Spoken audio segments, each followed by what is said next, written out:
Entonces, oficialmente, muy buenas tardes. Qué bueno contar con la presencia de ustedes por acá. Y pues tenemos un taller hoy eh, que es interesante. Vamos a abordar un tanto sobre la problemática y la necesidad de apoyo emocional que tienen los niños y las niñas cuando tienen algún tipo de situación de discapacidad o de necesidad educativa especial, ¿verdad? Entonces voy a compartir pantalla acá con una presentación que elaboré para que podamos eh, guiarnos en el proceso de la presentación.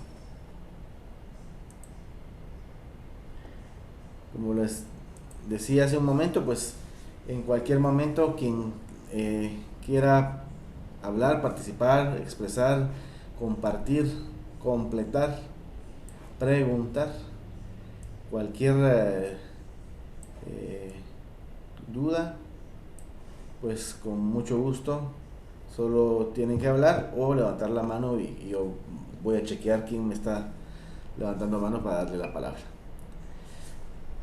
Pues siempre, cuando comenzamos, cuando hablamos de necesidades educativas especiales, pues estamos hablando de niños que en alguna medida tienen algún grado de dificultad para poder tener una adaptación eficiente o satisfactoria a su entorno por una cantidad diferente de circunstancias. Y podemos asociar las necesidades educativas especiales a la o no a la discapacidad, ¿sí? O sea, no todas las necesidades educativas especiales se consideran una discapacidad.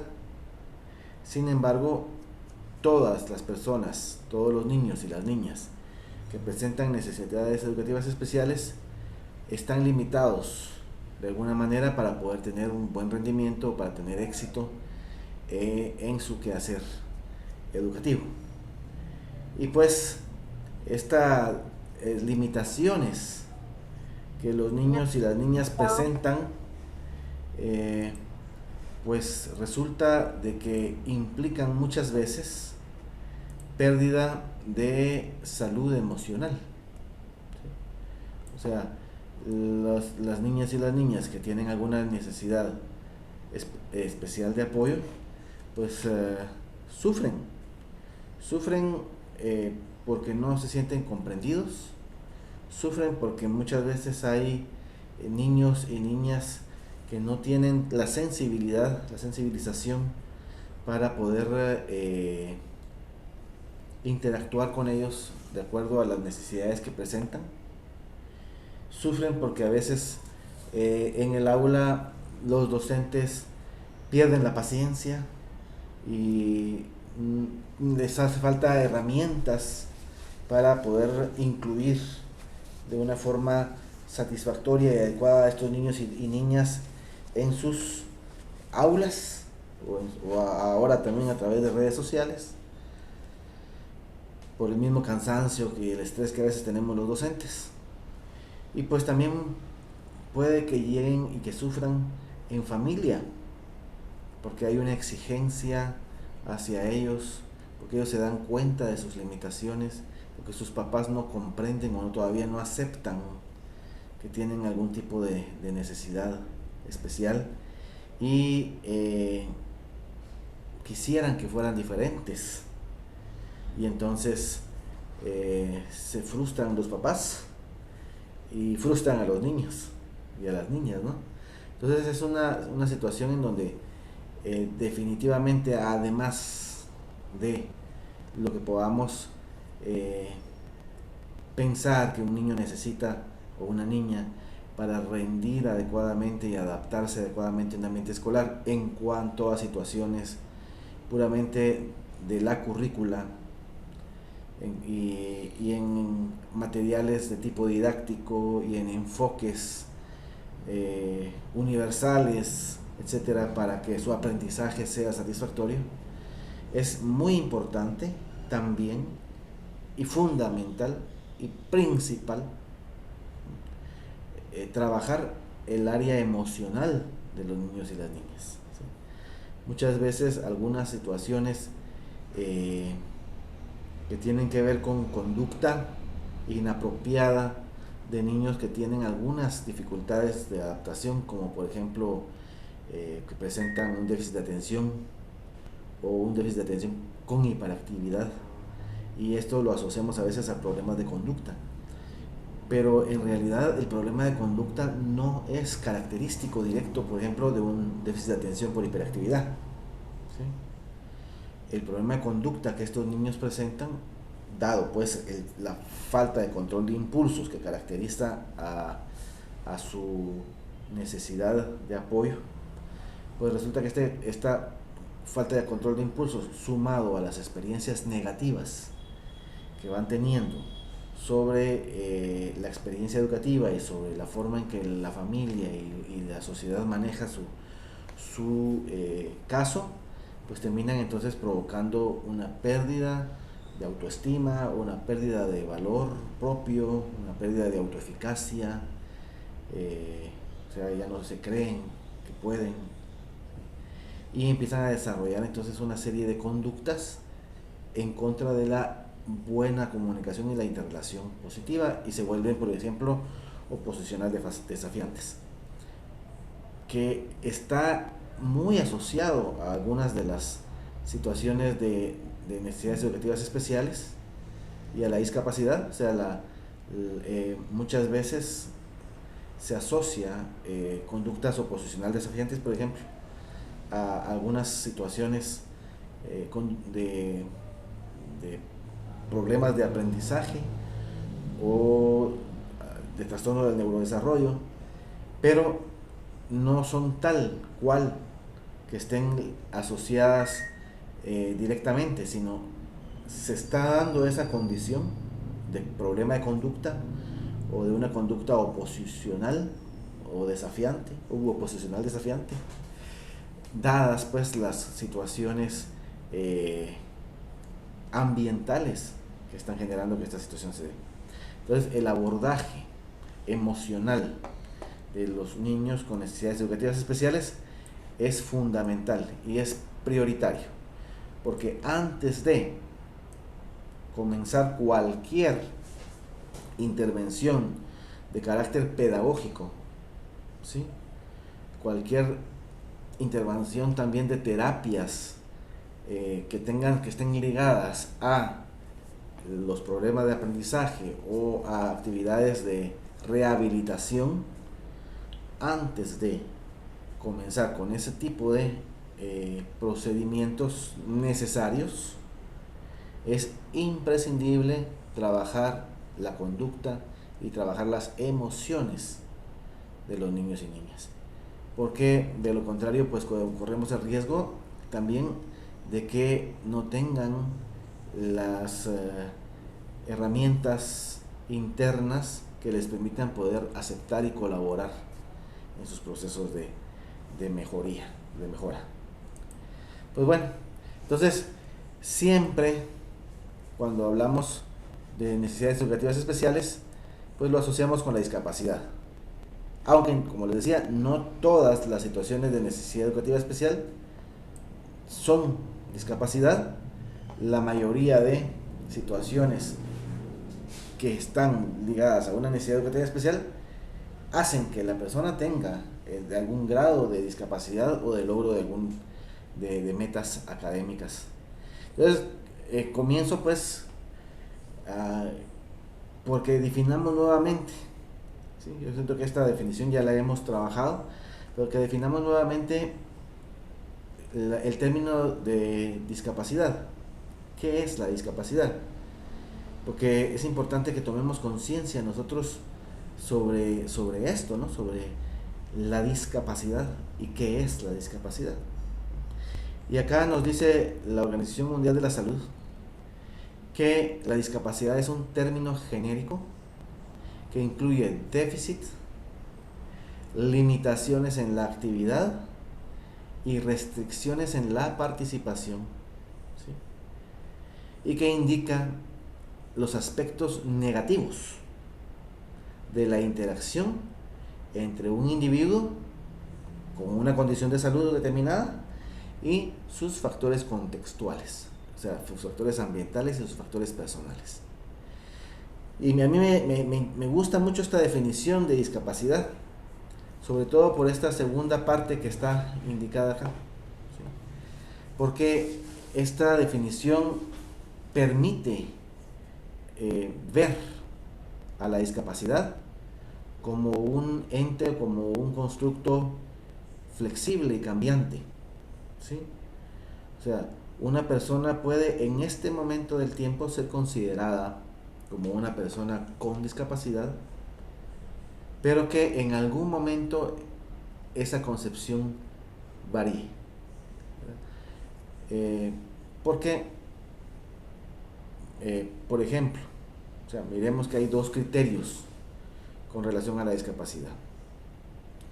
El criterio clínico, que se centra en los déficits y en las limitaciones que afectan a los individuos, y la concepción cultural, que no solo se centra en los individuos, sino en el entorno que les rodea y en el contexto que les envuelve, ¿sí?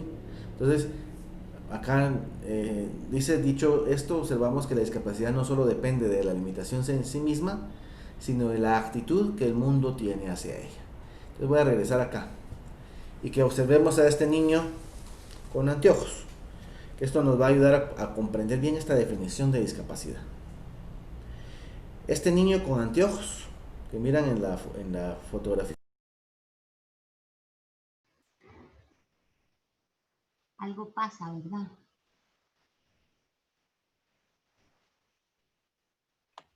Hola, Bertita. Hola, soy Lita. Mm, Me sacó el Zoom, pero regresé. ¿Me escuchan? Sí, Lick. Sí, sí, se me escucha muy bien. Muy bien. No sé qué pasó, que tal vez la señal o algo de la señal, pero me sacó de la, de la sala. Pero ya estoy aquí de regreso. Muy bien. Pues les decía que miráramos a este niño que está acá en la fotografía y veamos que este niño pues usa anteojos. ¿Cuántos de ustedes dirían que este niño es un niño con discapacidad por usar anteojos? A ver. ¿Alguna de ustedes diría que esta persona es una persona con una discapacidad? Sí, licenciado. Sí, ¿verdad? ¿O no? Bertita dice Sí. no. Soylita dice sí, No. ¿verdad? O sea, uno dice no, pero sí, entra entre las discapacidades visuales. ¿Verdad? Ok. Pero fíjense que clínicamente, como mirábamos en la otra diapositiva, ¿verdad? A nivel clínico, pues sí, ¿verdad? El niño va con un oculista, el oculista dice, bueno, este niño tiene miopía en tal grado, con tal graduación, y entonces tiene una discapacidad porque no puede ver de cerca, ¿verdad? No puede ver de lejos, perdón, solo puede ver de cerca, entonces van a necesitar anteojos para ver de lejos, ¿verdad?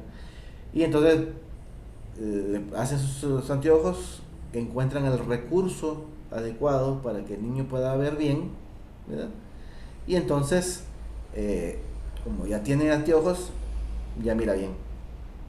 Y de repente, antes de que fuera a consultar con el oculista, pasó un par de años probablemente en donde el niño tenía mucha dificultad para leer, leía muy lento, silabeaba, tenía dificultades de comprensión lectora, ¿verdad? Porque como se tardaba mucho en leer, se le olvidaba que estaba leyendo, etcétera, y presentaba un problema de aprendizaje de la lectura o de la práctica de la lectura.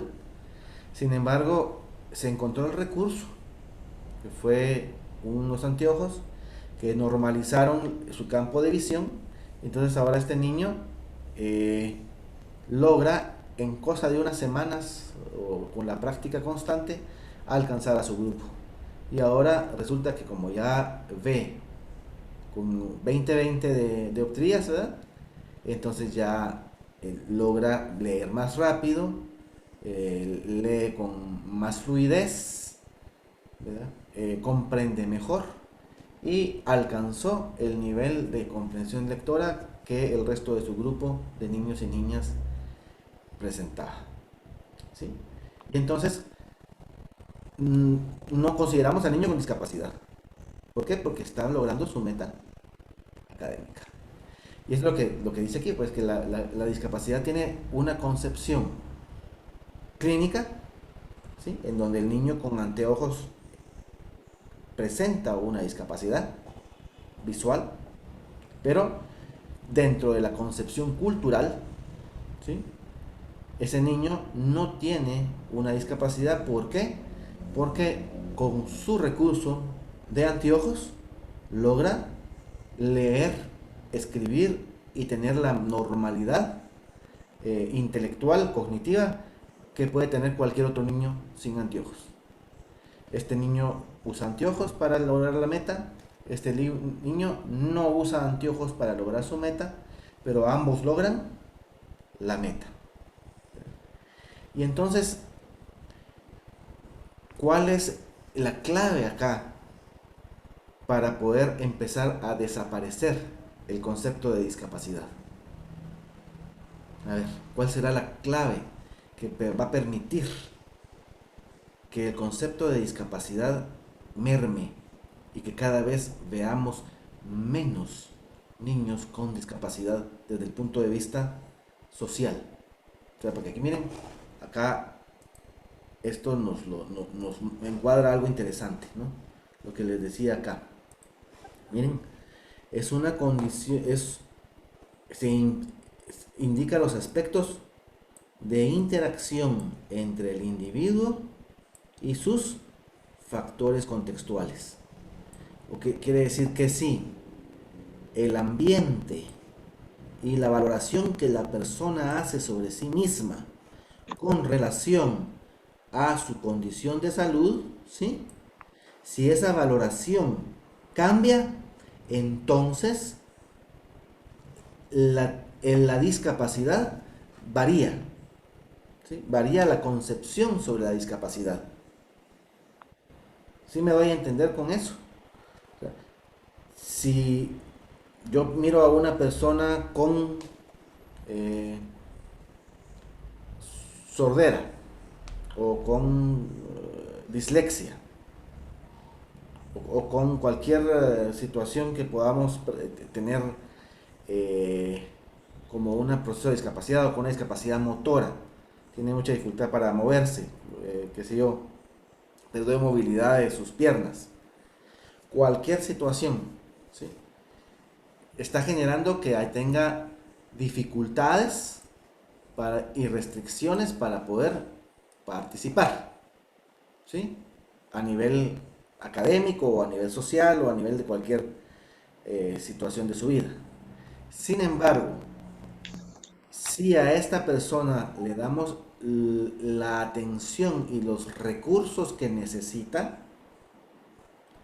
al igual que como hacemos con un niño con anteojos, le damos el recurso de los anteojos, entonces si tenemos esa situación de que le estamos dando a los niños el recurso para poder lograr la mayor facilidad, la menor restricción, la menor limitación para lograr su meta, en ese momento entonces esa persona deja de tener tanta discapacidad o la discapacidad, ¿sí? Entonces es mucho lo que nosotros como sociedad podemos trabajar para poder cambiar esos criterios de qué y quién y cómo y por qué tiene una discapacidad, ¿verdad? Y en la medida en que podamos dotar a todas estas personas, a estos niños, a estas niñas, de los recursos necesarios, ¿sí? Para poder tener mayores facilidades de ser incluidos, ¿sí? Entonces, vamos a hacer que la discapacidad sea cada vez menor. Pero, ¿por dónde tenemos que comenzar en este tema de la discapacidad? Necesitamos comenzar por nosotros mismos, por un cambio de nuestras creencias, por un cambio de lo que nosotros consideramos discapacidad, ¿sí? Porque si nosotros sabemos que el niño tiene miopía, le ponemos anteojos. Si sabemos que tiene alguna pérdida auditiva, pues buscamos un aparato para que pueda oír mejor. Si es una pérdida muy profunda, pues tendremos un implante coclear, ¿verdad? Si el niño no camina, pues podremos buscarle muletas o algún mecanismo eh, biónico actualmente, que ya hay pues tecnología, soñando, ¿verdad?, que esto pueda llegar a ser una realidad para todas las personas del mundo. Pero podemos ir trabajando, creyendo que es posible que las personas con una limitación puedan contar con los recursos que necesiten para que esa limitación, que desde el punto de vista clínico van a seguir teniendo, no sea obstáculo para su productividad social, para lograr sus metas, y que por lo tanto el concepto de discapacidad lo podamos modificar y que ya no observemos a las personas con discapacidad como diferentes, ¿sí? Porque fíjense que hay muchos términos que pueden ser en algún momento inocentemente y bien intencionados, pero que están generando segregación y discriminación. Por ejemplo, hablar de niños especiales, ¿sí? Los niños no son especiales, los niños son niños, y todos los niños tienen los mismos derechos y las mismas oportunidades, ¿sí? Son iguales en ese sentido, ¿no? Entonces, hablar de que los niños son especiales, como que sin querer estamos discriminando o haciendo de menos de alguna forma, porque el concepto ese de especial no es porque sea especial, porque le tenemos mucho cariño, sino que es especial porque es diferente, ¿no? Entonces, no es así, los niños no son especiales. Tienen necesidades especiales, es muy diferente, ¿sí? No es lo mismo ser especial a tener una necesidad especial. Entonces, la necesidad es la especial. ¿Por qué es una necesidad especial? Porque de repente, para alcanzar la meta, como mirábamos, si seguimos hablando de este caso de un niño con anteojos, su necesidad especial es usar anteojos. Pero el niño es igual de niño, igual juega, igual brinca, igual se enoja, igual todo, ¿sí? Lo único es que va a necesitar anteojos para leer, ¿sí? Entonces, el recurso es el especial, no la persona, ¿sí? Igual hablar de capacidades diferentes. No tenemos capacidades diferentes. Todos los seres humanos, por el hecho de ser humanos, tenemos las mismas capacidades. Todos podemos comunicarnos, expresarnos afectivamente, amamos, gozamos, nos enojamos, sufrimos, etcétera, ¿no? Todos los seres humanos tenemos las mismas capacidades. Todos podemos razonar, pensar, analizar, podemos desarrollar el pensamiento lógico, o lograr tener una concepción acerca del universo, ¿no? Y de la vida, etcétera. Son capacidades humanas. Lo que pasa es que hay quienes tienen un desarrollo de sus capacidades y de sus habilidades, de sus competencias más logradas que otras personas a las mismas edades. Pero todos podemos lograr el desarrollo de esas capacidades. Entonces, no es que tengamos capacidades diferentes. En algún momento lo que tenemos es una discapacidad, ¿sí? o una dificultad para que yo pueda lograr las metas que esa capacidad me permite. ¿Sí? Pero no es que yo sea discapacitado, ¿sí? Sino tengo una discapacidad que es diferente también. Y no es que yo sea diferente, sino que es mi necesidad de apoyo la que es diferente a las demás. O sea, no soy yo, es, es lo que necesito lo diferente. Y díganme ustedes, ¿quién de todos necesita exactamente lo mismo que otros? ¿Alguna de ustedes necesita exactamente lo mismo que necesita su compañera de trabajo? ¿Trabajan igual? ¿Son iguales? ¿O necesitan exactamente lo mismo? Yo creo que no, ¿verdad? No, no necesitamos, o sea, cada quien necesita lo propio, pues, ¿verdad? En ese sentido, todos somos sujetos a una necesidad especial en alguna medida, ¿no? Aunque, pues, por supuesto, en este caso, pues, son necesidades particularmente especiales que se refieren a recursos con los cuales se le puede dotar a este niño o a esta niña para poder tener mejor adaptación. Entonces, les digo, importantísimo entonces el cambio de las creencias, ¿verdad? Y sobre todo creer firmemente en eso, en que todos los seres humanos tenemos las mismas capacidades y podemos desarrollarlas y lograr desarrollarlas, que no es imposible, que si no se ha logrado aún en algunos casos es porque todavía no hemos encontrado la fórmula, no hemos encontrado el recurso ideal para solucionar alguna situación, pero que en el momento en que se encuentre y se generalice y logre llegar, esa concepción que teníamos o ese problema que había ahí tiene ya una solución. ¿Sí?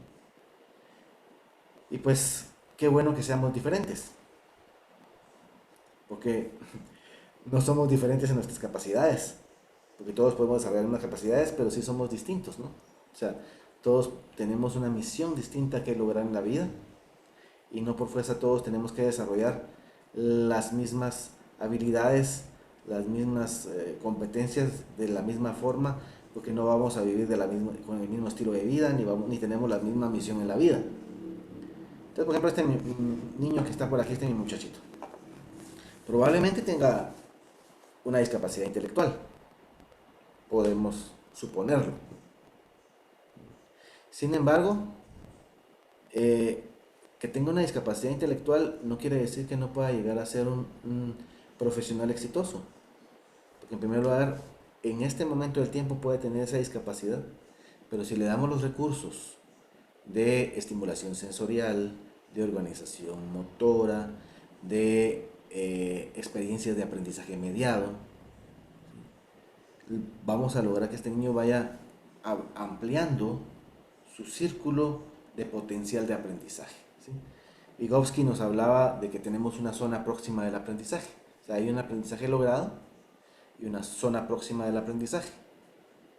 Entonces, nuestro objetivo es irnos del aprendizaje logrado hacia su zona próxima y topar la zona próxima del aprendizaje de este niño o esta niña.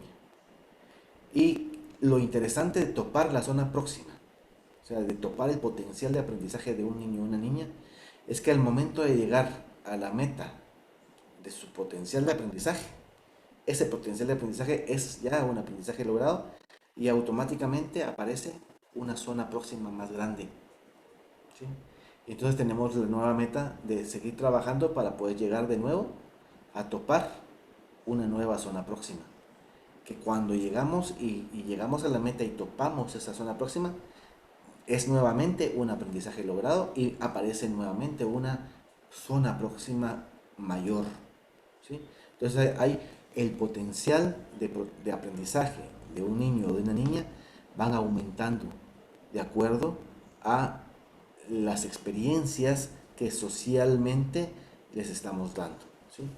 Y esa es la base de lo que le llamamos la modificabilidad cognitiva estructural. Tenemos la gran bendición de que nuestro cerebro es plástico y que puede modificar sus estructuras, puede modificar sus conexiones, sus cableados internos. ¿sí? Y eso nos permite poder ampliar nuestra capacidad de aprendizaje, podemos modificar nuestra cognición. Y ahí está el caso, por ejemplo, de este joven que les he mencionado alguna vez, Pablo Pineda, que es un joven con síndrome de Down. Bueno, ya no es tan joven, ya va por los 40 y pico de años ahorita, pero que logró terminar una carrera de psicopedagogía, de licenciatura en psicopedagogía en una universidad de España. ¿Sí?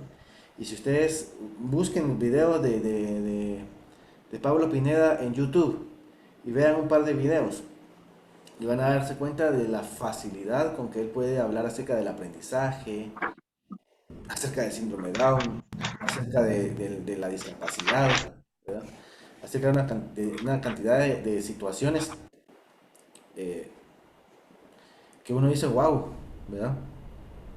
En realidad, este joven, este Pablo, tiene más facilidad verbal que muchas personas que yo conozco, o hasta incluso más que yo, pues, ¿verdad?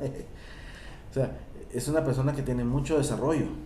¿Pero por qué? Porque a pesar de tener síndrome de Down, tuvo esa oportunidad de experiencias de aprendizaje mediado, tuvo la oportunidad de poder tener una medición constante de ese potencial de aprendizaje y fue desarrollando el potencial de aprendizaje hasta lograr tener las condiciones, las competencias logradas para poder tener éxito a nivel académico. Entonces, le digo, a este niño acá probablemente pueda presentar en este momento una discapacidad intelectual, pero si le damos los recursos necesarios, este niño puede llegar a brillar, puede llegar a tener éxito en cualquier actividad que él se desarrolle. Y les decía, pues, también ese es respeto a la individualidad, ¿no? A que somos distintos el uno del otro y distintos en cuanto a nuestros intereses, nuestros gustos, nuestras misiones, nuestra vocación. Entonces, ¿por qué vamos a obligar a todos a que sean excelentes pensadores lógicos, excelentes matemáticos? ¿Sí? Cuando el mundo está lleno de cantidad de personas que se necesitan para cantidad de ocupaciones y cantidad de vocaciones diferentes. Y quien quita que este niño que está acá tal vez no va a ser un universitario, pero puede ser un gran artista. De repente va a ganar premios por ser un gran fotógrafo, ¿sí? O por ser un excelente músico, o va a tocar el piano de maravilla. Aquí tenemos a una niña que le está dando trabajo a 170 y pico de empleados en una fábrica de textil, una fábrica de ropa, de la cual ella es la diseñadora, siendo ella síndrome de Down, ¿verdad? ¿Y por qué no podemos pensar que este niño va a ser un diseñador de muebles? Y va a ser un exitoso diseñador de muebles a pesar de que pueda tener algún tipo de trisomía o de síndrome o de discapacidad, entre comillas, para lograr una meta, ¿verdad? Entonces les digo, cambiemos nuestro criterio sobre la discapacidad, ¿sí? Cambiemos nuestras creencias, porque si nosotros, principalmente nosotros que somos los responsables de la formación, de la cultura, de nuestra sociedad, si nosotros creemos que la discapacidad es flexible, que puede mermarse y que podemos encontrar recursos y que el ser humano puede tener esos recursos creativos y limitados para lograr que las personas logren sus metas a pesar de sus dificultades, ¿sí? Si nosotros lo creemos, ¿sí?, avanzamos muchísimo para lograr que haya un cambio a nivel de el apoyo que le podemos dar a estos niños y la oportunidad que les estemos brindando en la vida. Muy bien. ¿Por qué se dan los problemas? Esto es un repaso muy breve, ya lo hemos visto un montón de veces, ¿verdad? Por falta de oxígeno al nacer, la desnutrición prenatal, ya hemos abordado esa situación, lo importantísimo que es la nutrición de la madre, lo hemos trabajado, y cómo es tan grave el hecho de que las células nerviosas no cuenten con los elementos, con los materiales necesarios para poder formarse con suficiente madurez y que estén suficientemente estructuradas dentro de nuestro ser desde que se están gestando en el vientre de nuestra madre. Es tan importante, ¿verdad? Los hábitos, ¿verdad?, que puedan tener los padres, las enfermedades, las radiaciones, todas esas cosas que a veces pueden estar expuestas a algunas personas, pueden generar trastornos de neurodesarrollo o dificultades después de necesidades educativas especiales. La ingesta de alcohol, drogas, tabaco de los papás, el hipotiroidismo también de la mamá puede generar dificultades de diverso tipo en los niños y en las niñas, de aprendizaje por un lado, y también de trastornos psiquiátricos en algún otro momento, las situaciones de hipotiroidismo, porque afectan áreas prefrontales del cerebro. Los factores genéticos y epigenéticos, ¿verdad?, como ejemplo este niño con síndrome de Down, y los factores psicogénicos, y eso es también muy importante porque y es hacia donde vamos también, ¿verdad?, que lo emocional de un ser humano, la parte emocional, es importantísima para muchas cosas en la vida, ¿verdad?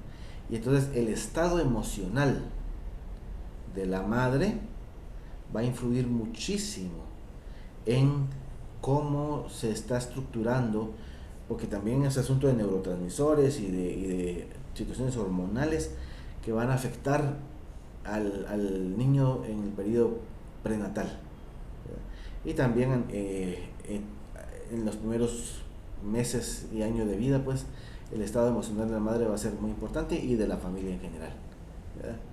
Por ahí les compartía la vez pasada un estudio de cómo, desde este punto de vista psicogénico, ¿verdad?, las experiencias prematuras de sexualidad en las niñas, hay un estudio que la asocia esa comienzo precoz de una actividad sexual en una niña con que cuando quedan embarazadas de adulta puedan presentar a un niño con autismo, con algún grado de autismo, ¿sí? Y es un factor psicogénico, ¿verdad? Alguna situación interna, eso todavía no se ha comprobado exactamente qué, solo se observó que había mayor prevalencia de casos de autismo en niñas que habían tenido experiencias sexuales precoces. Entonces eso empieza ya a asociarse que es una situación psicogénica, ¿no? O sea que la emotividad de la madre, la parte emocional de la madre, las creencias que la madre formó durante esas situaciones traumáticas de su vida, influyen luego en cómo el niño o niña se desarrolla o se desenvuelve en interacción con la sociedad, interactuando con la sociedad. Muy bien. Acá hay algunas de las situaciones que también ya hemos trabajado en algún momento de necesidades educativas especiales, ¿verdad? La discapacidad intelectual, los trastornos de la comunicación, los trastornos del espectro autista, el trastorno por déficit de atención e hiperactividad, los trastornos específicos del aprendizaje como la dislexia, la discalculia, etcétera, los trastornos motores y otros trastornos del neurodesarrollo que podemos observar generan necesidades educativas especiales. Y bueno, vamos a entrar entonces ya en materia de lo que hoy tenemos, que es el abordaje de las necesidades educativas emocional, el abordaje emocional de las necesidades educativas especiales en los niños, o de los niños con necesidades educativas especiales, mejor dicho. Y pues, para comenzar esta reflexión, dice, de niños es cuando se hace más difícil llevar una discapacidad o una necesidad educativa especial. Pues primero deseamos ser aceptados como personas. Entonces, lo primero y lo que todos los seres humanos estamos buscando es aceptación. que seamos aceptados como personas.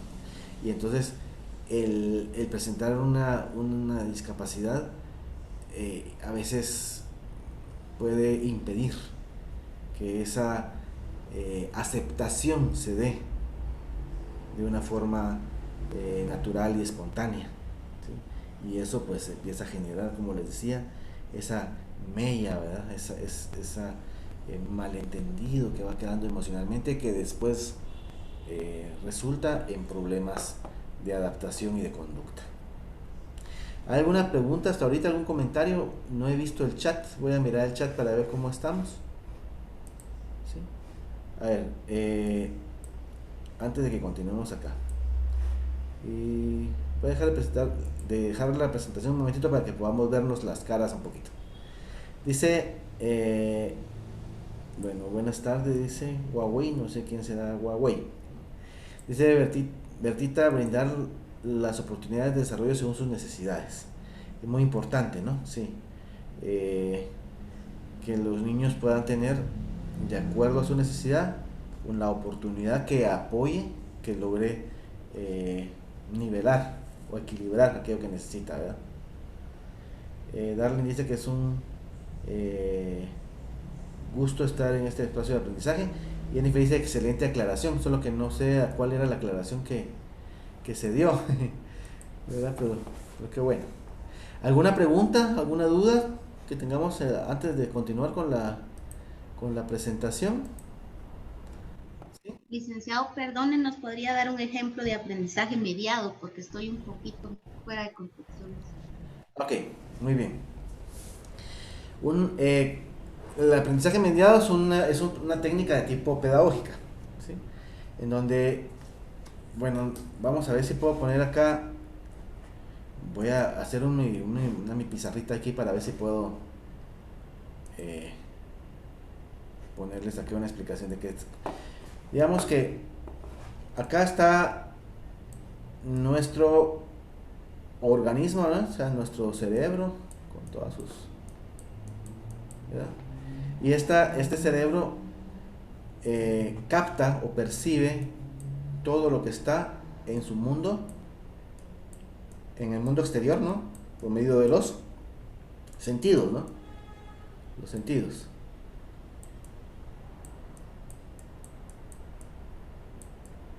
Aquí hay todo un mundo de situaciones, ¿verdad? Que podemos percibir, ¿verdad? La música, la naturaleza, ¿verdad? Que el olor de un plato de comida, ¿no? O de una taza de café, ¿verdad? Qué sé yo, hay cantidad de todo lo que está en tu entorno, entra a través de los sentidos. Toda la información que hay en el entorno entra a través de los sentidos al cerebro. Y el cerebro acá hace un proceso que es un proceso de elaboración, ¿verdad? Que ya lo hemos visto anteriormente, ¿no? Y ese proceso de elaboración, ¿verdad? Que se da la oportunidad de que la persona dé una respuesta. Entonces, los estímulos son percibidos, ¿verdad? Y esa percepción genera una elaboración y la elaboración da una respuesta. Y ese es el asunto, digamos que lo clásico que se describe cuando estamos en un proceso de aprendizaje, ¿verdad? Sin embargo, sucede de que puede ser en algún momento que por alguna situación, ¿verdad? Acá hayan bloqueos, ¿sí? Bloqueos a que la elaboración o que la percepción se distorsiona de alguna forma, que no es clara, no es precisa, no está organizada, no se puede seleccionar adecuadamente, no se discrimina bien, o sea, en el sentido de que no se sabe seleccionar qué es lo importante de lo no importante, etcétera, ¿verdad? Entonces, esta información pasa distorsionada y la elaboración que se hace pues no es la más adecuada. O acá en la elaboración, ¿sí? Puede ser que haya situaciones en donde la persona tiene dificultades para poder operar con la información que recibió, O sea, no sabe cómo comparar esta información, no sabe, no establece principios para clasificarla, no puede asociarla con aprendizajes previos. Hay una serie de situaciones que pueden estar pasando acá. O también puede ser que la percepción sea muy buena, que la elaboración sea muy buena, pero que la respuesta sea muy pequeña o que tenga mucha dificultad, que la persona no puede hablar bien, no puede escribir bien, tiene dificultades de comunicar, de expresar todo lo que ha aprendido. Entonces, cuando estas situaciones se dan, tenemos entonces una solución, ¿sí? Que es que haya entre el organismo y los estímulos, aquí están todos, estos son los estímulos, ¿verdad?, del ambiente. Entonces, entre el organismo que está aquí y los estímulos, vamos a tener un sistema que le vamos a llamar de mediación del conocimiento. O sea, que el estímulo no entra directo al organismo, sino entra a través de la intervención de otra persona que está prestando su capacidad para que este niño o esta niña logre comprender y asimilar lo que estaba necesitando. Entonces, por ejemplo, una forma de mediar es mediar para que la percepción sea clara y precisa y sea organizada. Entonces, en lugar de que el niño por sí solo tenga que ordenar y estructurar la percepción, hay una persona, un maestro, una maestra, un papá o una persona que le va a empezar a hacer preguntas acerca de qué es lo que está percibiendo, qué es lo que miras, cómo lo miras, qué pasaría si esto cambiara o fuera de esta forma, para qué te puede servir, me lo puedes describir, qué observas en esto, qué más observas, qué tanto estás observando, hay algo más, ¿sí? Luego podemos también tener acciones de mediación en la elaboración, ¿verdad? ¿Qué pasaría si? Y si esto fuera diferente, ¿cómo podrías ponerlo en una situación diferente o en un orden distinto? Y si cambias el orden, ¿dará el mismo resultado? ¿Qué piensas? ¿Cómo lo observas? ¿Qué miras? ¿Verdad? Y luego también se puede mediar la respuesta, ¿no? Y se mide la respuesta, se puede mediar entonces indicándole algunas situaciones como ¿qué vas a hacer? ¿Cómo lo vas a hacer? ¿Cómo piensas darlo a conocer? ¿Con qué recursos dispones? ¿Puedes escribirlo? ¿Qué pasaría si lo escribes de una forma distinta? ¿Qué pasaría si en lugar de decirlo de esta forma lo dijeras de esta otra? Etcétera. Entonces, a la persona se le está prestando nuestra capacidad para que logre comprender y tener éxito en la tarea que se le está solicitando. Y entonces, en ese proceso, la persona aprende a utilizar los mecanismos que yo le estoy programando, ¿sí?, para tener éxito en la realización de esa tarea. Y entonces, es lo que le decía, la zona próxima, ¿sí?, empieza a llenarse, porque tenemos un aprendizaje logrado y entonces empezamos a hacer que ese potencial de aprendizaje empiece a cambiar. Y entonces, de esa práctica constante de procesos de mediación, ¿sí?, se logra que haya una modificabilidad cognitiva, que es lo que nos planteó Ruben Feuerstein con el programa de enriquecimiento instrumental hace ya algunos años, ¿sí? Y es maravilloso, todos los procesos de mediación pedagógica son maravillosos, ¿sí? Ayudan muchísimo para que haya cambios cognitivos en la persona. Y mediar también es otra serie de situaciones, ¿verdad? Mediar es encontrar los recursos, ¿sí? Mediar es llevar al niño al oculista, ¿verdad? Mediar es buscar que si hay un problema auditivo, solucione ese problema auditivo. mediar es aprender lenguaje de señas, ¿sí? Mediar es poder aprender braille, ¿sí? O sea, todos esos son también procesos de mediación. O sea, entonces hay una serie de procesos, pero la mediación pedagógica es ese prestarle nuestras capacidades a la persona para que la persona pueda desarrollar las de ellas a través nuestro. ¿Verdad? Gracias, Bertita. ¿Alguna otra pregunta? A usted, gracias, clarísimo. Muy bien. Seguimos entonces, vamos a... Disculpe, licenciado, que la interrumpa. ¿Cuál Sí, fue el término que usó la compañera que me antecedió para que usted diera la explicación? Disculpe. las experiencias de aprendizaje mediado. ¿Sí? Experiencias de aprendizaje mediado. Sí. Muchas Sí. gracias, disculpe.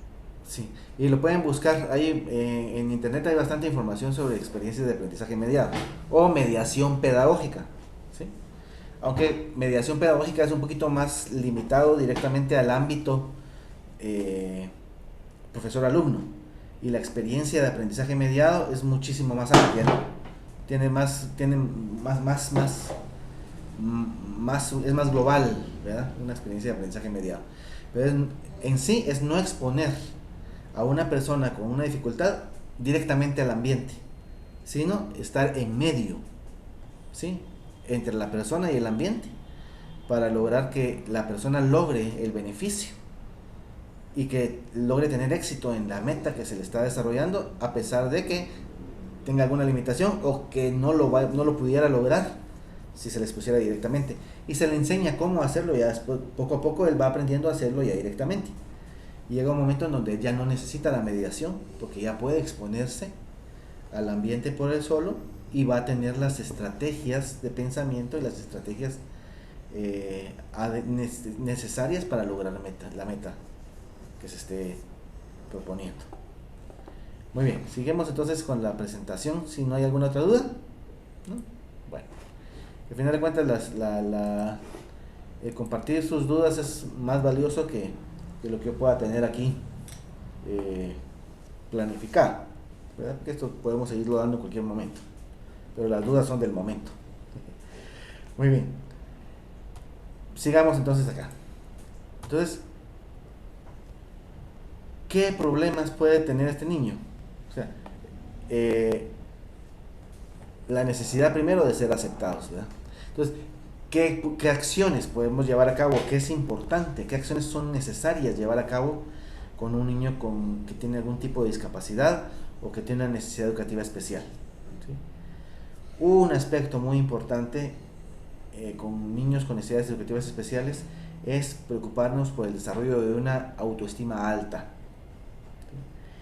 Imagínense un niño que de repente tiene un problema.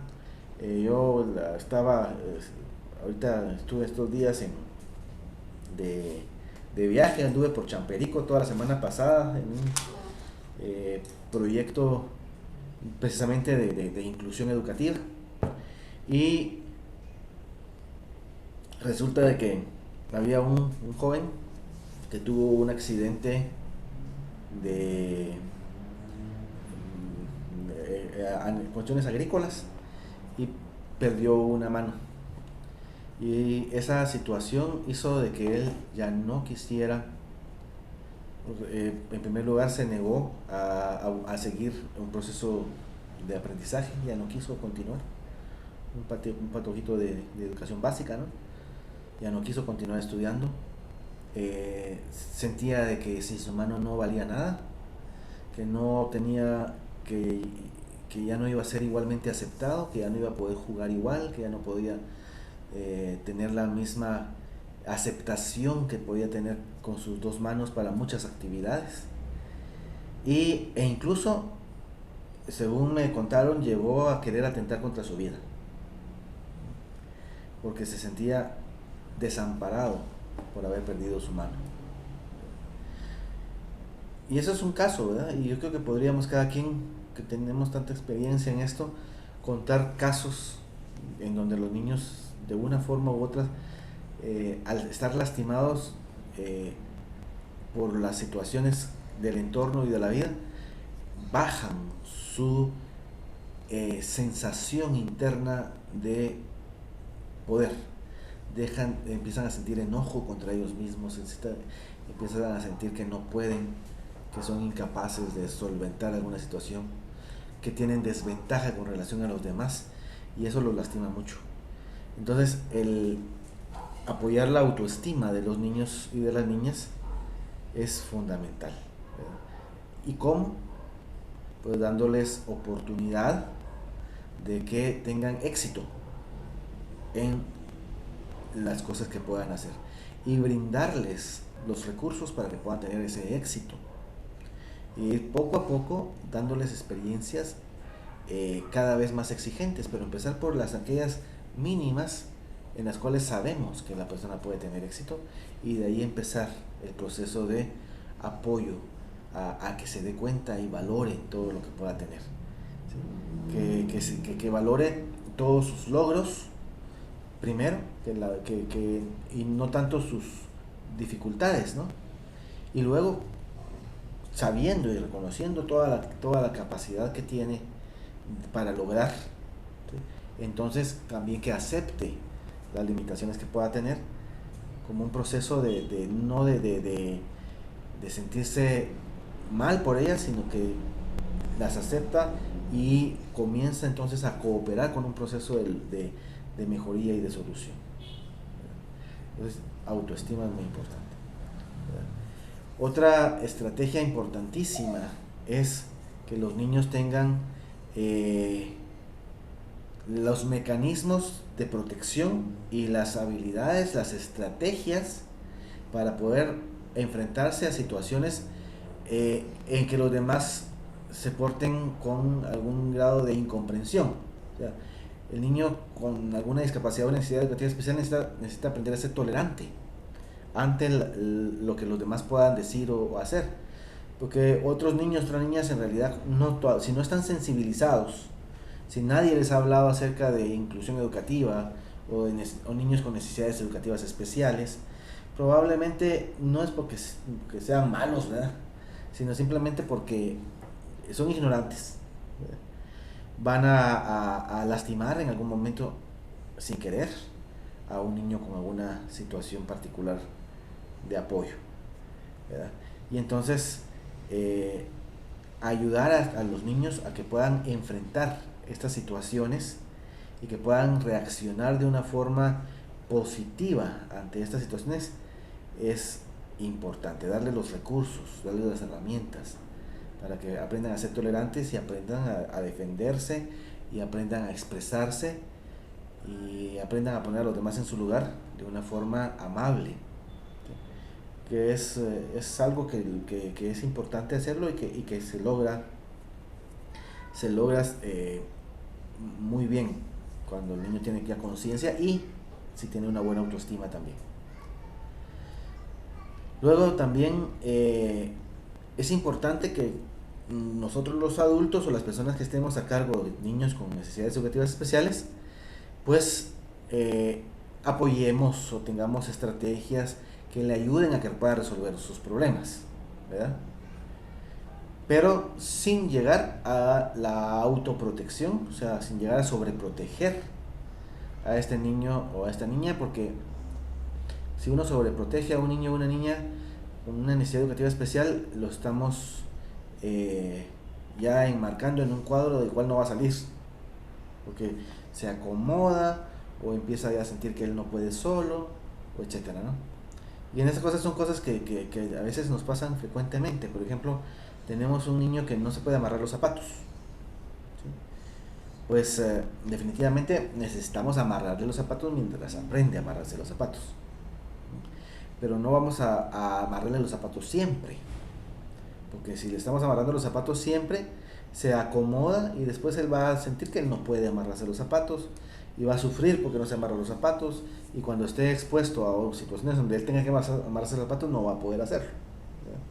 Entonces es importante sí proteger al niño, sí cuidarlo y sí tener estrategias que ayuden a que tenga éxito para resolver los problemas que la vida le plantee, pero cuidando de que esas estrategias que estamos teniendo con ellos no los sobreprotejan para que no impedir pues que puedan tener éxito en en el desarrollo de sus habilidades.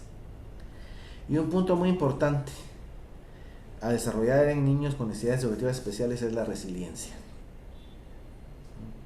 Y resiliencia pues es esa capacidad que tenemos de poder sacar el aprendizaje positivo de cualquier experiencia, y sobre todo experiencias negativas que podamos estar llevando o que nos tocan en la vida, ¿no?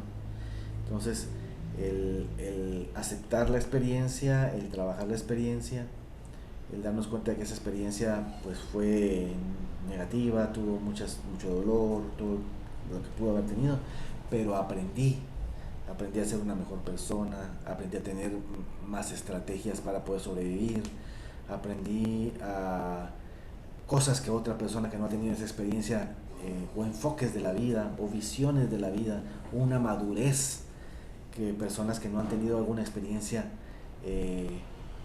pues no tienen, ¿verdad? Porque no han tenido esa experiencia. Entonces, eso es la resiliencia, esa capacidad que tenemos de transmutar, ¿verdad? De transmutar las experiencias negativas en positivas. Es como decían en la Edad Media, ¿verdad? Ser alquimistas de nuestras experiencias. Muy bien.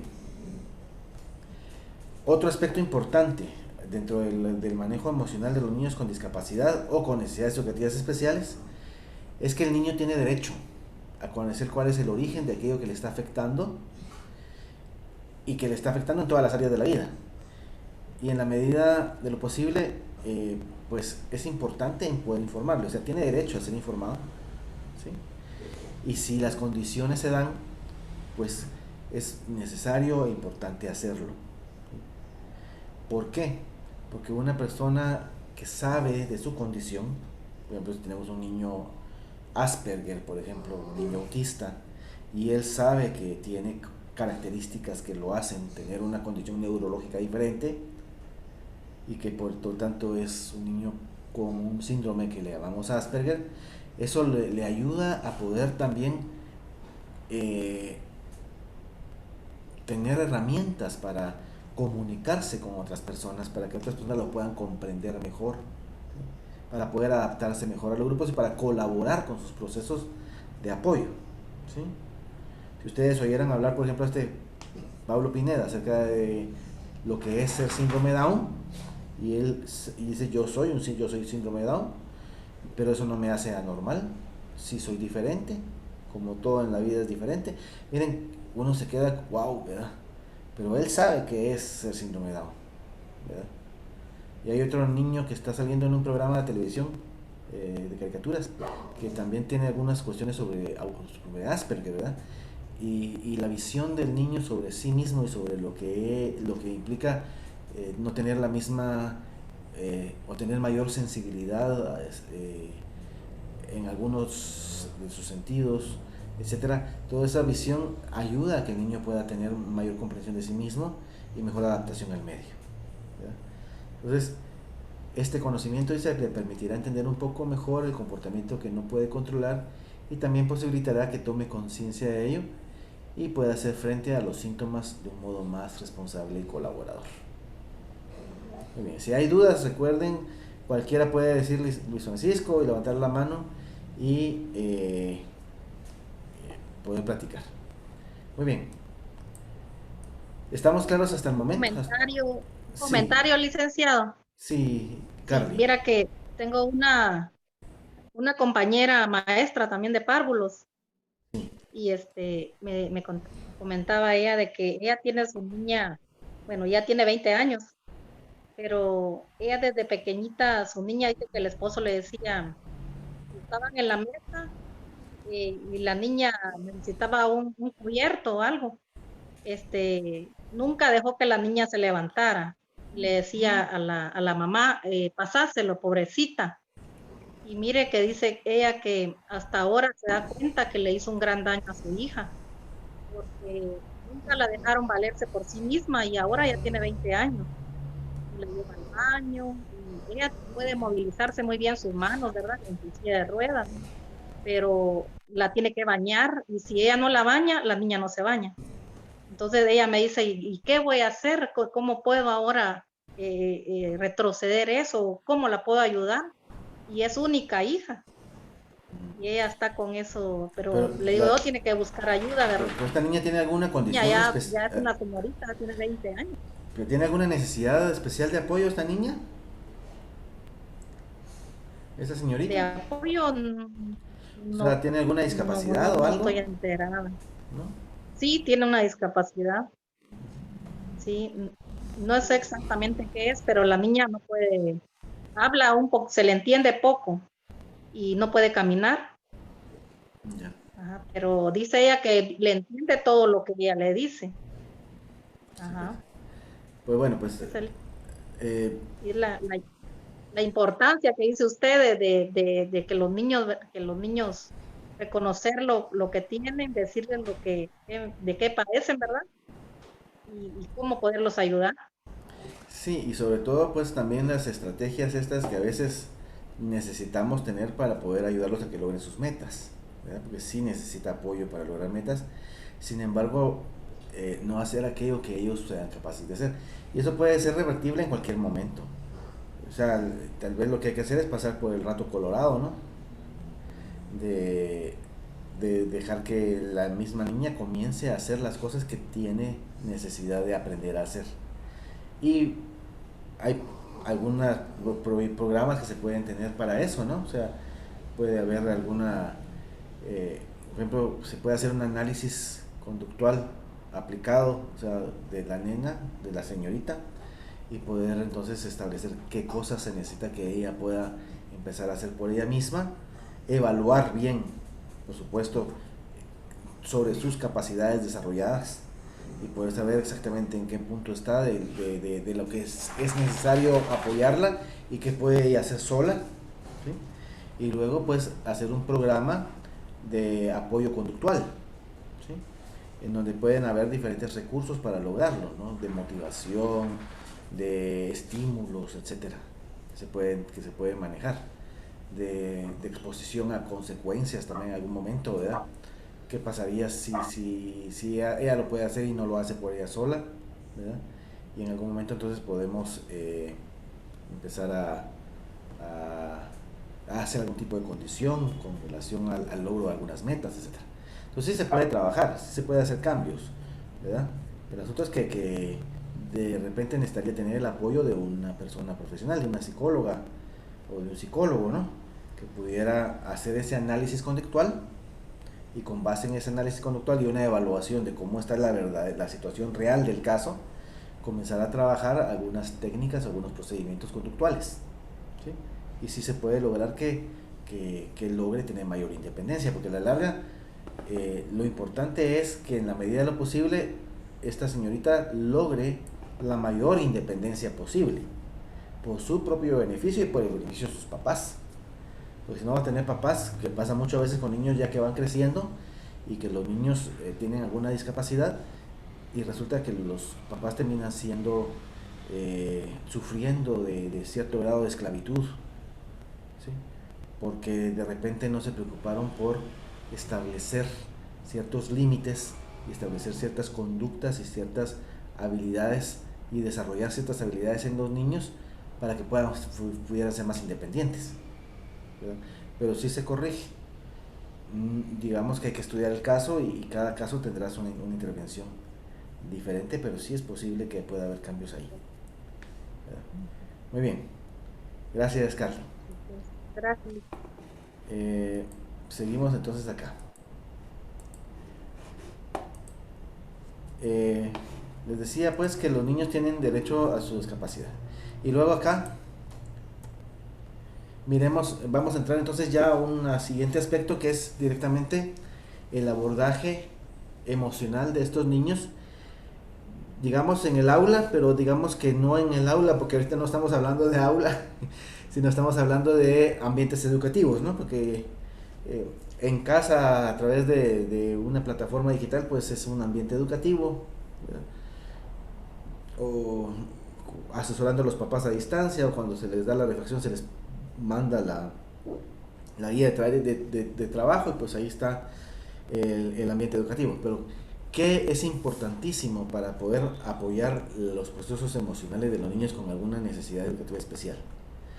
Fundamental, importantísimo, vital, sin lo cual no puede haber éxito muchas veces en la situación de abordaje de mejoría emocional de los niños, es la buena comunicación con los padres de familia. ¿Sí? O sea, la asociación, el trabajar en equipo, familia y escuela es esencial.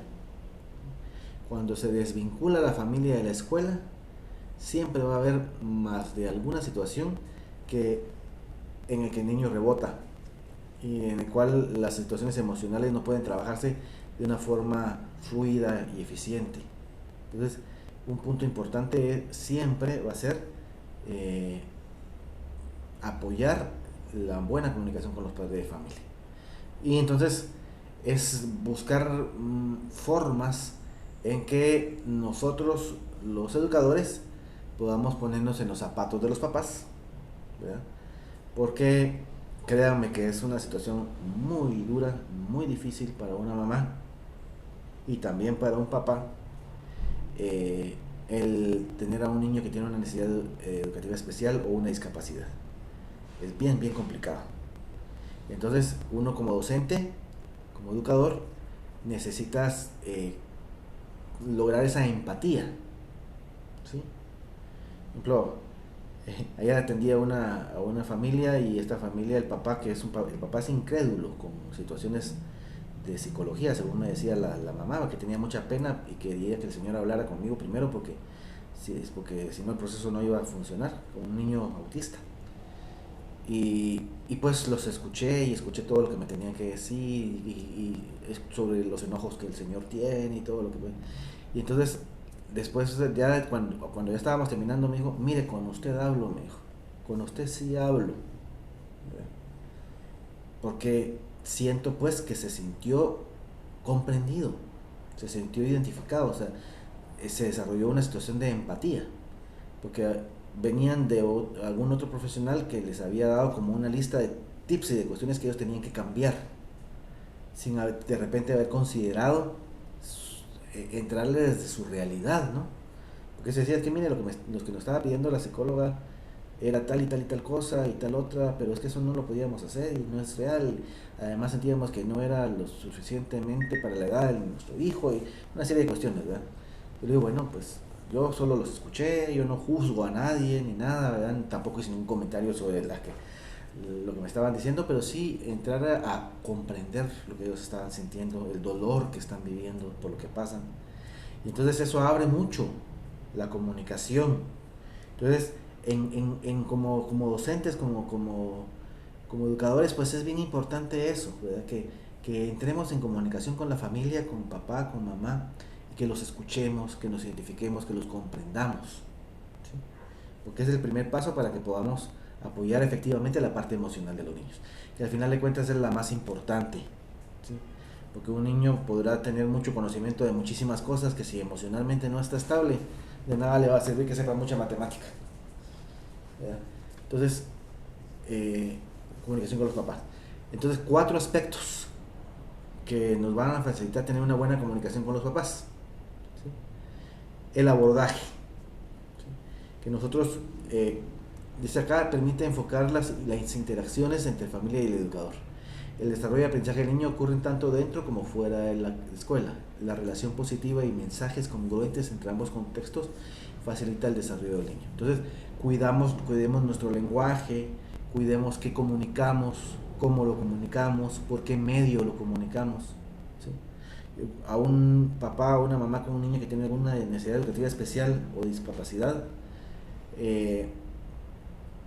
el abordaje que menos le gusta es una notita de se portó mal, de hable con su hijo por favor, ¿verdad?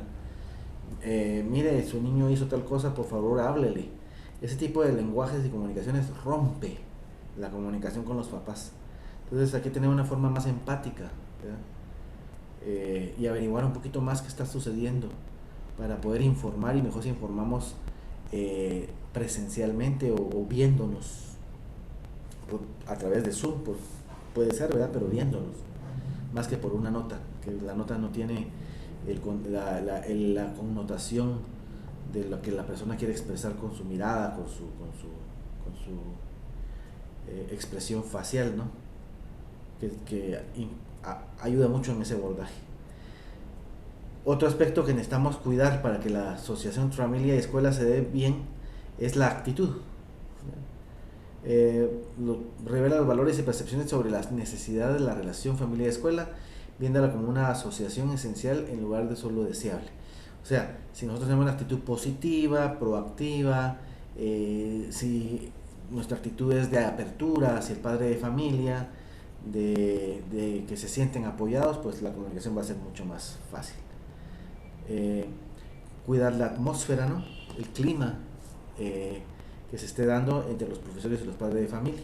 O sea, buscar que el ambiente en donde se esté trabajando con los padres de familia sea acogedor, agradable, que ellos se sientan cómodos, ¿verdad? Para poder expresar lo que necesitan y poder coordinar y ponerse de acuerdo. Y también pues tenemos que cuidar nuestras acciones, ¿sí? Entonces cuidamos el abordaje, cuidamos nuestra actitud, cuidamos nuestra atmósfera y cuidamos nuestras acciones, ¿verdad? O sea, que nuestras estrategias, que las que nosotros le ofrezcamos a los padres de familia, le faciliten, ¿sí?, el que ellos se sientan cómodos para apoyarnos también en las necesidades que tenemos dentro de la escuela, ¿verdad? Entonces, buscar, las acciones tienen que estar encaminadas a solucionar, a que haya solución a los problemas y a las situaciones que se puedan estar presentando, ¿verdad? Porque si vamos a tener una actitud o una acción más punitiva o más de sanción o más de queja, pues entonces no logramos tener éxito y no logramos que el niño pueda tener el acompañamiento emocional que necesita para poder sentirse y tener la facilidad de poder rendir adecuadamente. Otro aspecto que necesitamos entonces ya desarrollar dentro de los niños, en los niños, es el desarrollo de la conciencia emocional, ¿sí? Acá volvemos ya de nuevo a trabajar con relación a lo que necesitamos trabajar con el niño o con la niña, ¿sí? Los niños necesitan conocer sus propias emociones, ¿sí?, y las emociones de los demás, y pues tomar conciencia de estas emociones y de cómo reaccionar o cómo es la mejor forma de manifestar las emociones que tenemos. Entonces es importante que ellos tengan un vocabulario, ¿sí?, que manejen las emociones, que ellos sepan que están tristes o que están enojados o que están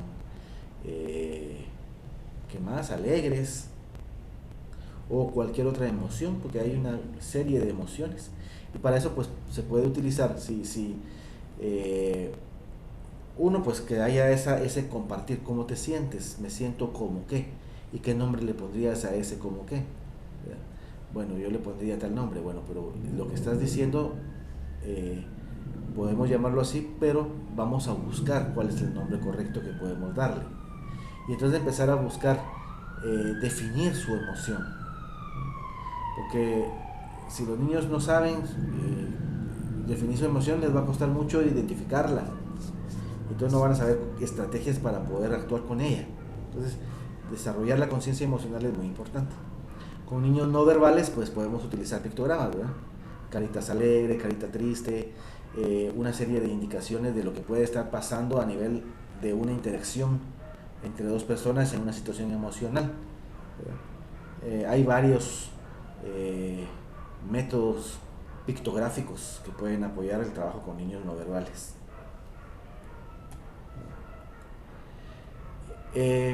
Luego de que el niño conoce y sabe y es consciente de sus emociones, entonces le podemos apoyar para que autorregule sus emociones, ¿sí?, que aprenda a que pueda dar respuestas adecuadas a las situaciones, que sepa, o sea, ya sabe identificar cuando está enfadado, cuando está cansado, etcétera.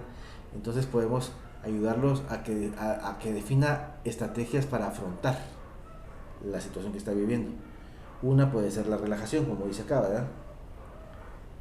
Y hay otras que podemos seguir enseñando. Que tome conciencia en la relación que existe entre la emoción, su pensamiento y su comportamiento, ¿sí? Que haya congruencia, ayudarlo a la congruencia, ¿no? Lo que está sintiendo, lo que está pensando y lo que actúa, que tengan congruencia, y que él pueda entonces regular la forma en que esa interacción se va a dar, ¿sí? Que estoy sintiendo, que estoy pensando y cómo voy a comportarme con relación a lo que estoy sintiendo y estoy pensando. Que aprenda a expresar emocionalmente, que se dé cuenta de que todas las emociones pueden ser expresadas si se hace de la forma adecuada y que genera el mayor bien para todos.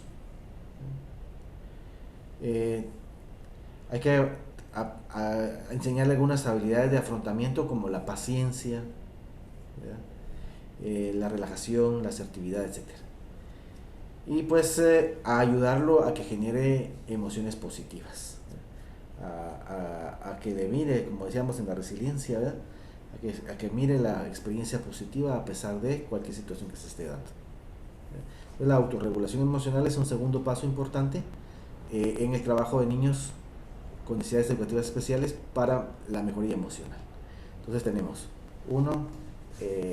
desarrollo de autoestima y de valoraciones personales, el trabajo con la familia, la buena relación con la familia, el apoyarlos en el conocimiento de sus propias emociones, y pues con el conocimiento de esas emociones ayudarlos a que las autorregulen, ¿sí? Otro aspecto importante que hay que trabajar como parte de ese desarrollo emocional del niño en el ambiente escolar es su autonomía personal. Que el niño desarrolle confianza en sí mismo, que pueda lograr automotivarse y que pueda tener una valoración positiva de sus capacidades, ¿sí? Y aquí hay algunos aspectos importantes que tenemos que tomar como parte de ese desarrollo. Desarrollar una buena autoestima, desarrollar una buena automotivación, desarrollar una actitud positiva, desarrollar la responsabilidad, desarrollar el análisis crítico de las normas sociales, porque se les va a ayudar también a defenderse. Que sepa buscar ayuda, que sepa buscar recursos por él mismo para poder lograr sus metas, y la autoeficacia emocional. Y cuando hablamos de autoeficacia estamos hablando del mundo de las creencias, que tanto se cree que puede lograr una meta, ¿sí? Y es distinto que la autoestima y es distinto que la autorregulación, ¿sí? Y está demostrado pues que la autoeficacia a veces es muchísimo más significativa en el logro de metas que todo lo demás, ¿sí? Que la autorregulación y que algunas situaciones ambientales que puedan existir. Ya hace algunos años tuve la oportunidad de hacer un estudio sobre la autoeficacia de un grupo de jóvenes en la universidad en relación con su autorregulación, o sea, qué tanto ellos estaban regulados en sus situaciones para poder organizar sus hábitos de estudio y tomar notas y todo eso, y cuánto ellos creían que eran capaces de lograr tener éxito. Y resulta que era en un curso específico que se llamaba Estrategias de Razonamiento, el curso, en alumnos de la Facultad de Psicología, de Administración de Empresas y de Ingeniería. Con esos tres grupos trabajé. Y resulta de que se les hizo una prueba de autorregulación y una prueba de autoeficacia, y ambas pruebas se contrastaron contra sus calificaciones finales. Y resultó que los jóvenes que tenían mayor grado de autoeficacia sacaron mejores calificaciones que los jóvenes que tenían mayores índices de autorregulación. Entonces eso implica que la creencia, el creérselas, el saber que yo puedo y que soy capaz a pesar de, que no sea tan regulado y a pesar de los obstáculos que pueda tener, la creencia gana, ¿sí? La creencia gana, como dicen los patojos por ahí, creencia mata autorregulación, ¿sí? Entonces, desarrollemos esa autoeficacia en los niños con una necesidad educativa especial, porque eso va a ser crucial para que tengan éxito en la vida. Y entonces, tenemos por acá que también es importante que los niños y las niñas desarrollen las habilidades sociales, ¿sí? Que sepan relacionarse con los demás. Y esto implica pues desde las cosas más simples como que aprendan a decir gracias, por favor, disculpe, buenos días, buenas tardes, adiós, etcétera, ¿no? Que son habilidades sociales básicas, que son las que dan ese respeto por los demás y que puedan tener como las estrategias para poder comunicarse, comprender, o sea, escuchar. Porque cuando hablamos de comunicación receptiva y expresiva estamos hablando de la doble vía de la comunicación. Entonces, que los niños aprendan a escuchar antes de reaccionar y que sepan expresar congruente con lo que están escuchando. Que aprendan a compartir sus emociones. Me siento alegre, me siento triste, me siento enojado. Que tengan un comportamiento social y de cooperación que esté socialmente aceptado, pues, ¿verdad? Que sean colaboradores, que sean asertivos, que sepan decir las cosas en el momento adecuado, de la forma adecuada, para que puedan tener éxito en lo que estén haciendo. Y pues que aprendan a resolver sus conflictos. Entonces imagínense cuántas cosas que podemos trabajar con los niños a nivel emocional. Lo importante pues es que los niños desarrollen habilidades con todo esto, que tengan la facilidad de poder identificar problemas en la vida, fijar objetivos, ser positivos y realistas, y puedan disfrutar de la amistad y del bienestar. Porque fíjense que puede ser que el niño no desarrolle muchas habilidades cognitivas o de destrezas para habilidades académicas, pero si el niño tiene y la niña un desarrollo emocional muy estructurado y profundo, este niño, esta niña van a ser personas felices y personas que van a poder tener éxito en la vida, ¿sí? A pesar de cualquier limitación que pueda tener. Entonces, la meta, en resumen, de todo lo que estamos platicando, es el desarrollo de la inteligencia aplicada a las emociones.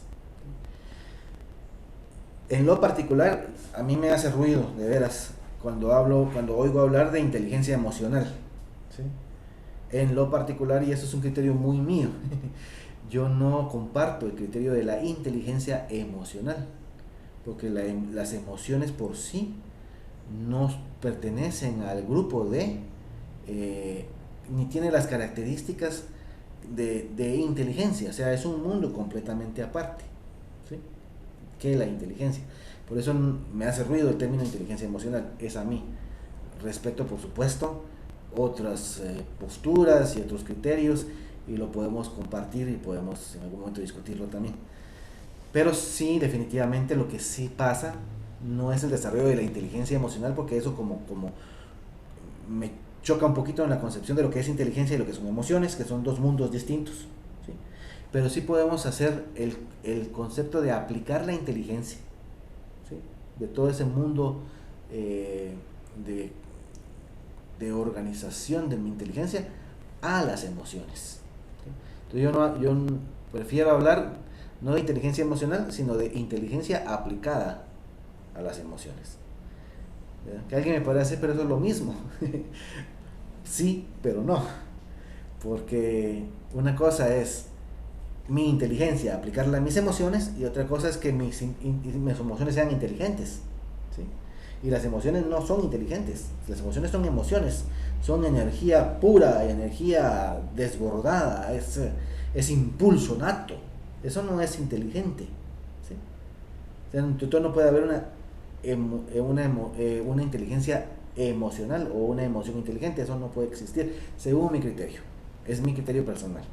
Pero sí puedo aplicar mi inteligencia a mis emociones y aprender a autorregularlas, a controlarlas y a todo eso que hemos visto anteriormente, a tener esa buena autoestima, esa autoeficacia. Todo eso es parte de la aplicación de mi inteligencia a mis emociones, ¿ya?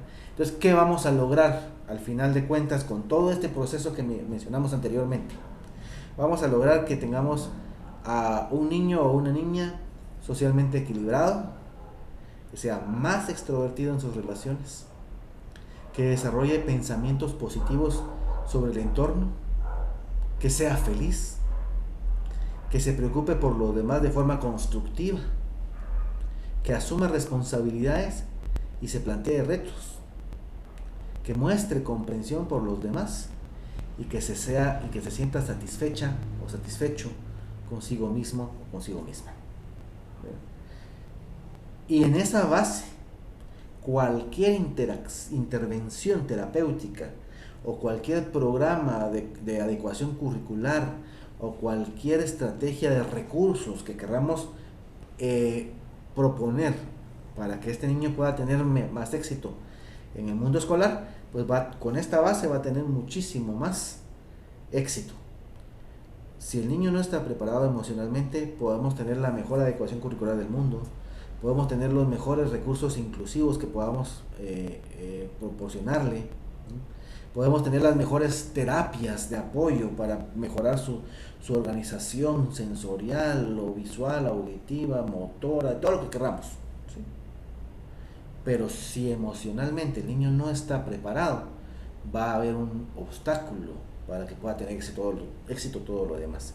Entonces el trabajo emocional es fundamental y es primero, y debemos invertirle tiempo primero en preparar el terreno para que todo lo demás que podamos hacer con este niño pueda tener éxito, ¿ya?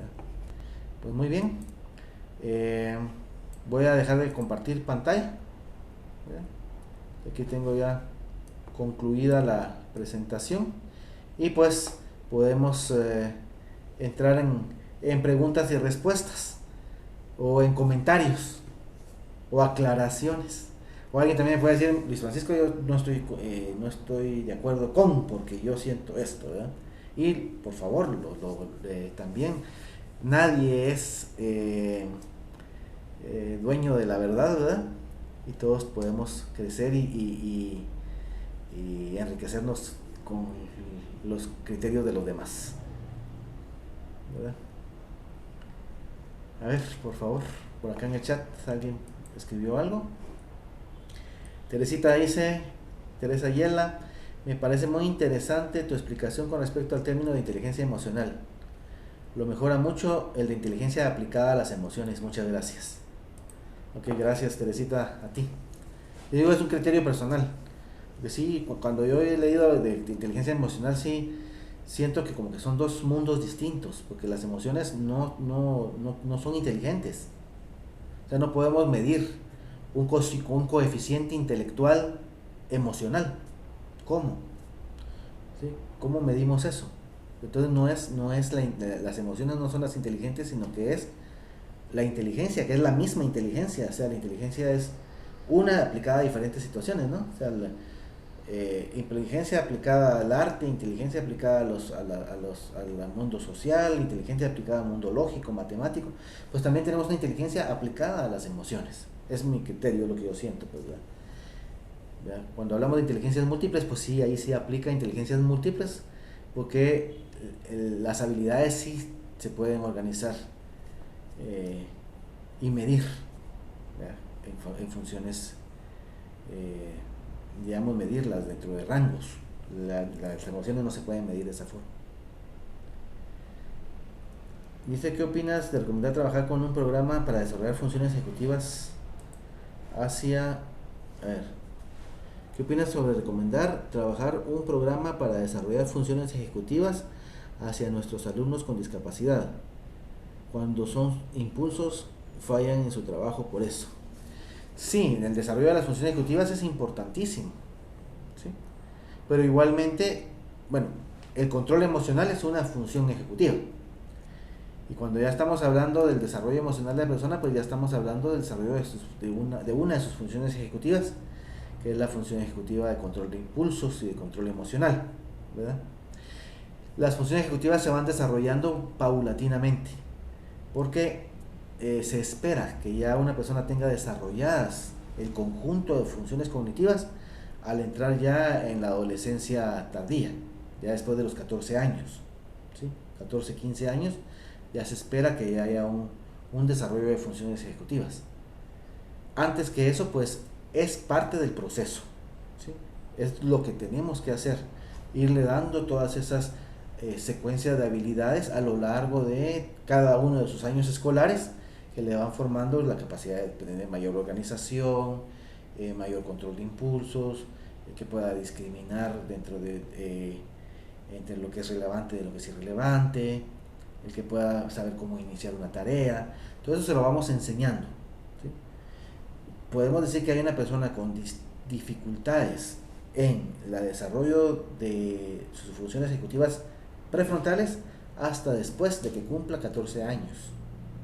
Antes que eso, podemos ver que todavía no ha desarrollado algunas funciones que ya debería empezar a desarrollar, pero no podemos hablar de una dificultad en las funciones ejecutivas prefrontales del niño, porque todavía no tiene la madurez hasta llegar a la adolescencia.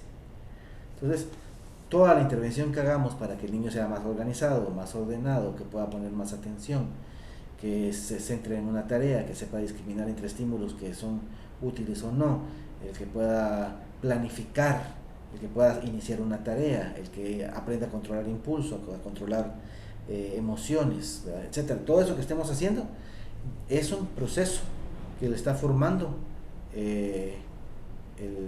sus funciones ejecutivas prefrontales. Zoilita tiene la mano levantada. Cuénteme, por favor.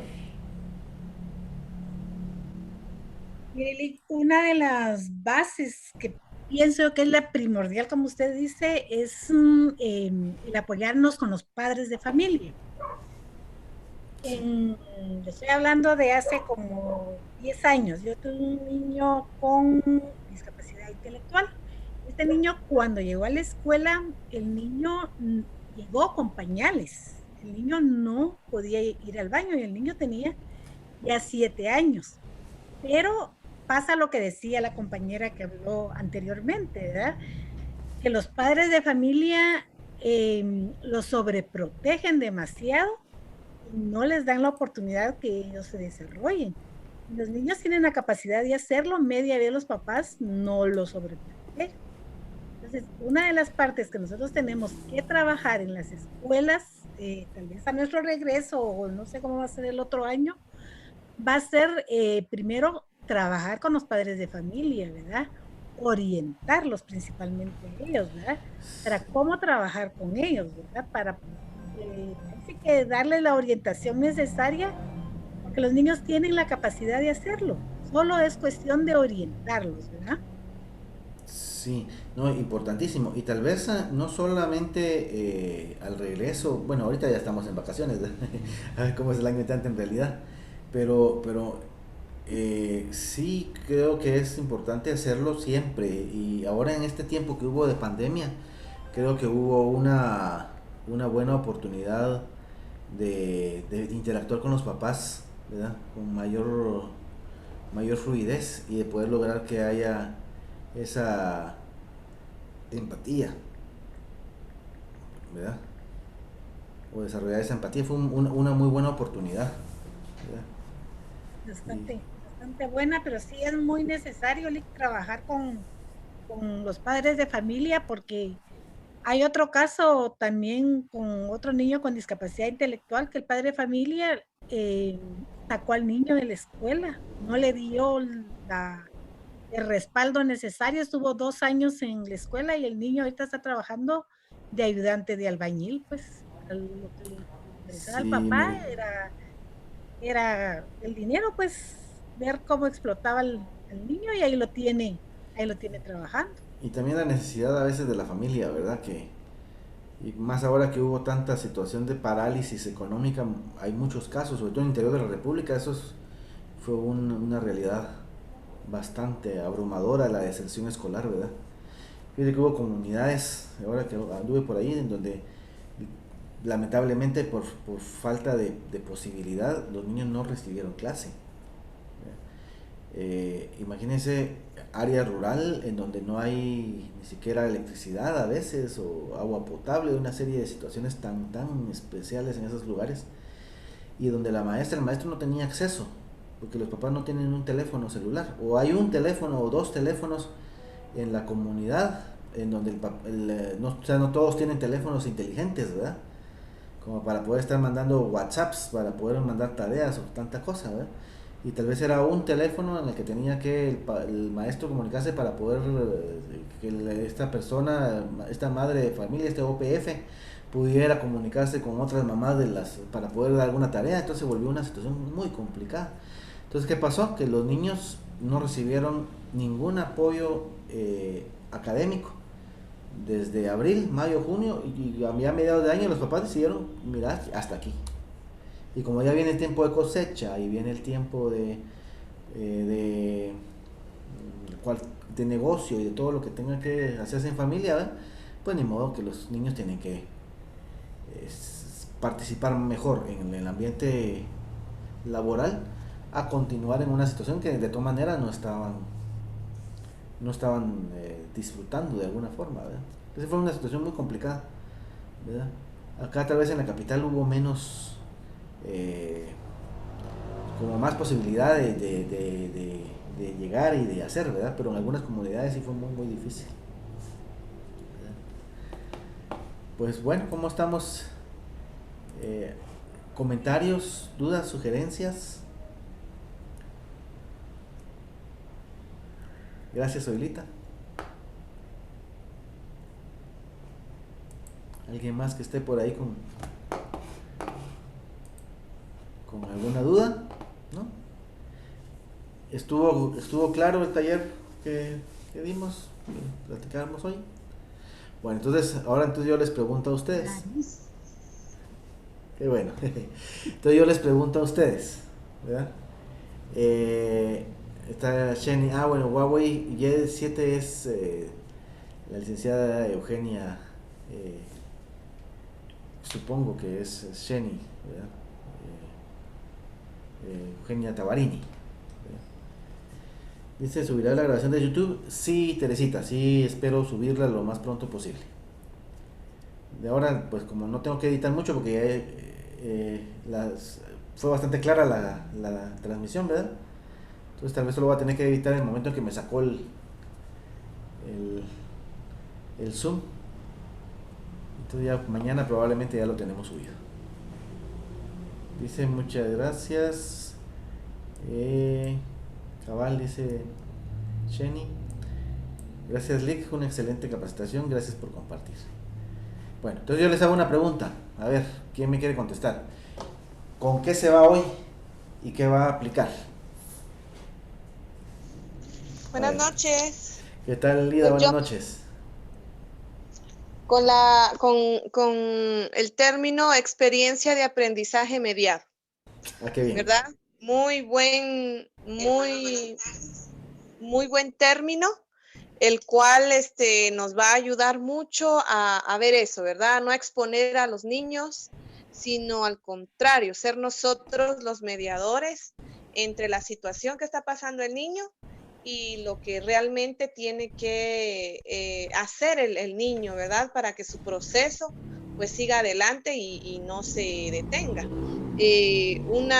Ser mediadores también pues nos hace ser comprometidos con lo que nosotros estamos aprendiendo hoy, ¿verdad? Y ponerlo en práctica. Entonces realmente si estamos en cada taller que usted da es porque estamos comprometidos con hacer un cambio, por transformar, por ser mediadores, por ser facilitadores del aprendizaje del niño regular o de un niño que tenga necesidades educativas especiales. Entonces, más que todo yo lo siento así, es un compromiso. Estoy aprendiendo, mi compromiso es ponerlo en práctica ayudar a los niños, ayudar a los padres y a los docentes, ¿verdad? Que sería sería tripartito esto, padres, niños y docentes. Entonces, muchas gracias, licenciado. Muchas gracias, Lida. Yo me llamo Luis Francisco, por favor. Dígame, Luis Francisco. Bueno. Miren, qué bueno. Muchas gracias. Yo creo que es una excelente el poder tomar esa adoptar como parte de uno mismo, de la cotidianidad de la vida, la mediación, ¿verdad? Cuando uno se vuelve mediador, la vida cambia para uno y cambia para las personas que están alrededor de uno. Entonces es una vivencia maravillosa el aprender a ser mediador. Es totalmente lo contrario a ser un maestro tradicional de copia, de escribe, copia y lee, ¿verdad? Sino es ir más allá, que la persona realmente desarrolle su metacognición, o sea, todos esos procesos internos que le puedan hacer autónomo, independiente, y que logre sus metas y realización en la vida. Entonces, muchas gracias. Qué bueno, Lida, que usted está adoptando la mediación como un estilo de vida. Eso es maravilloso. Y tal cual decía también Lida ahorita, todo lo que es aplicable a la educación especial o los recursos inclusivos se generalizan y también son aplicables a todas las personas, ¿verdad? Por ejemplo, este programa que les decía de enriquecimiento instrumental de Feuerstein fue creado para niños, en primer lugar, con síndrome de Down, que fue el programa que logró que Pablo Pineda llegara a ser universitario. Sin embargo, desarrolla las habilidades y la inteligencia de las gentes. Y después entonces la Peugeot en Francia compró los derechos para aplicar el programa de enriquecimiento instrumental para desarrollar las capacidades y habilidades del personal de sus fábricas para la producción de vehículos, ¿verdad? O sea, voy a que todos los instrumentos se vuelven universales, ¿sí? Y todas las prácticas que hacemos que funcionan con un niño con discapacidad o con necesidad educativa especial funcionan con todos los demás niños. El Neuronet, por ejemplo, que es una técnica que se hizo se desarrolla las habilidades psicomotoras y perceptivas y de integración rítmica de los niños, que es fundamental para que puedan organizar su mente para el aprendizaje. Si lo aplicamos como estímulo a los niños en general en un colegio o en una escuela, con Teresita tuvimos esa experiencia en el colegio von Humboldt, ¿verdad? Es un programa que puede ayudar a que mejoren las capacidades cognitivas de todos los seres humanos, no solamente de niños con discapacidad.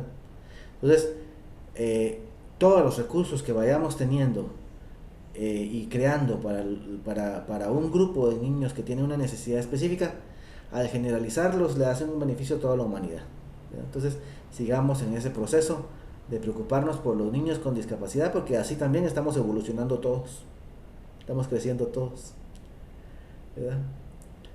Pues muy bien. No sé si hay alguna otra duda. Si no, pues podemos dejarlo hoy por acá, que son justamente las 7 de la noche, menos 3 minutos, y estamos cabal en el tiempo para que podamos ir a ver si calentamos frijolitos o qué hacemos para cenar, ¿verdad? Muy bien, pues muchas gracias, Ana, por sus... Gracias por todo, licenciado Francisco. Luis Francisco, por favor, sí. Gracias por Feliz todo, noche, muchas gracias. todos sus conocimientos. Pues ahí estamos con mucho gusto, Con nosotros. ¿verdad? Pasen feliz noche. Igualmente, Fue un gusto. Solita, un abrazo. Igualmente, un abrazo para gracias, todos. feliz noche, Muchas gracias. Felicidades. Todo muy especial, gracias, feliz noche. Gracias, Luis Muy bien Francisco, todos. muy Feliz amable. noche, licenciado. Adiós, Lin, Jacinto. cuídense. Muchas Adiós, gracias, compañeritos, igualmente. cuídense. Adiós, Gracias, licenciado. Jenny, se me cuida mucho. Les dije que sea No, trabajar con licenciado, ustedes. no, ¿Verdad? Desde Ya ahí cuídese. en función laboral, pero al pie del Feliz cañón. noche. Gracias, Lin, Dios les Feliz guarde. Feliz noche, Brenda Bendiciones. Reyes. Feliz noche, Erika. Se me cuidan. Feliz noche. Hasta la próxima semana. Voy a cortar la transmisión. Se me cuidan.